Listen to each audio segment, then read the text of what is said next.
মাছ কিনতেই তো মানুষ সাহস পায় না, গরিব মানুষে ইলিশ খাইবে কোত্থেকে। এইটা হলো ইলিশের ভরপুর সিজন। এই সিজনে ইলিশের কেজি 1800 টাকা, তারপরে আপনার 1 কেজি ইলিশের দাম 2200 টাকা। এই সিজনে মানুষ ইলিশ খাইতে পারে না, আর অন্য সিজন তো বলাই ভালো। এর মানুষ এটাই জানি যে বাংলাদেশের সমস্ত মানুষের ঠিক মতো যারা কোনো সময় ইলিশ খাইতে পারে না তারাও 2-1টা খাইতে পারবো।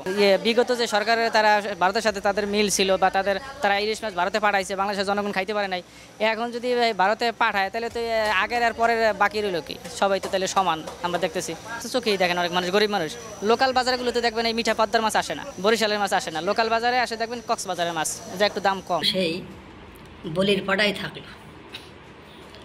সাধারণ জনগণ ভেবেছিল স্বৈরাচারের পতনের ফলে যারা আসবে তারা দুর্নীতিমুক্ত, ঘুষমুক্ত, সুদমুক্ত একটা জীবন ব্যবস্থার আয়োজন করবে।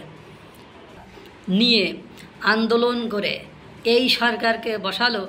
এই সরকার এসে জনগণকে অবহেলা করতেছে, তাদের কোনো দাবি দাবার প্রতি খেয়াল করতেছে না। তিনি যখনই আসতেছেন শুধু মাস্টার মাইন্ডেড নিয়ে প্রশংসায় পঞ্চমুখ হয়ে যাচ্ছেন। সাধারণ জনগণের দুঃখ দুর্দশা কীভাবে দূর হবে সেটা নিয়ে উনার আমি কোনো হেডেক দেখছি না। বাংলাদেশের জনগণের, সাধারণ জনগণের সেই পাঠার বলেই থাকতে হলো।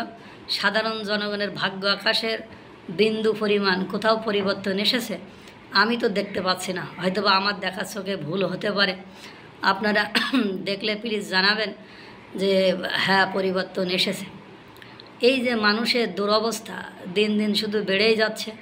মানুষ বলছে যে পরিবর্তন হবে, সুদিন আইব, কবে যে আসবে এই আশায় দিন যে গেল, আশা ফোরালো না। আমাদের মতো সাধারণ মানুষের দুঃখ কষ্ট নিয়ে তারা ভাবছে না, তারা শুধু পড়ে রয়েছে। তারা যে চেতনা নিয়ে আন্দোলন করেছিল সেই চেতনার জায়গা থেকে তারা অনেকটা দূরে সরে এসেছে বলে সাধারণ মানুষজন মনে করছে। বাজার ব্যবস্থা নিয়ন্ত্রণে আসছে না, আইন শৃঙ্খলা নিয়ন্ত্রণে আসছে না, এবং তারা তাদের মাস্টার মাইন্ড, তারা কীভাবে প্ল্যান করে এই স্বাধীনতা করেছে বা কারা কারা নেতৃত্ব দিয়েছে, তারা এই জিনিসগুলো নিয়ে ব্যস্ত রয়েছে। কিন্তু মৌলমানবিক চাহিদা পূরণের জন্য সাধারণ জনগণের যে জিনিসগুলো প্রয়োজন, এই মুহূর্তে অনতিবিলম্বে প্রয়োজন ছিল, সেই জিনিসগুলো এখন পর্যন্ত মানুষ তারা পায়নি, এবং সরকার এখন পর্যন্ত মানুষকে এইসব দিতে ব্যর্থ হয়েছে বলে সাধারণ জনগণ মনে করছে। ধন্যবাদ সকল।